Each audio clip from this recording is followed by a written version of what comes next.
Thermal cleaning of engine parts. Many rebuilders use thermal cleaning, a cleaning procedure in which a high-temperature pyrolytic oven cooks oil and grease, turning them to ash. The hard, dry deposit that remains on the part is removed by shot blasting or jet washing. There are two types of thermal ovens, convection and open flame. A convection oven is a flameless, insulated oven that is heated by burners from the bottom. Parts are not exposed to flame and are warmed up gradually as the oven heats up. Gradually heating parts allows less chance of warpage, depending on the size of the oven and the quantity of parts being cleaned. The cleaning cycle lasts from 1 to 4 hours.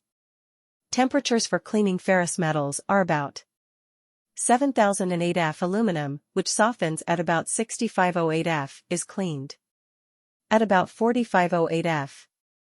An open flame oven is like a rotisserie. Parts are mounted in a cage that avoids hot spots by slowly rotating the parts directly over a flame. The average temperature of the flame is about 1008 F, but the temperature of the air inside the oven is only about 5008 F, allowing aluminum and ferrous metals to be cleaned together.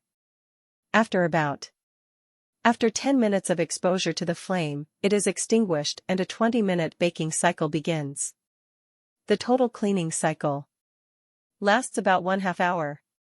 Oven cleaning is a 3-step process: pre-cleaning, baking, and post-cleaning. Shot blasting is the choice for post-cleaning, recommended by most oven companies because parts can be blasted without waiting for them to cool down, as would be required with jet washing. Any ash that remains is soft, and the time in the shot blaster is only a few minutes. 15 minutes in the tumbler finishes the process.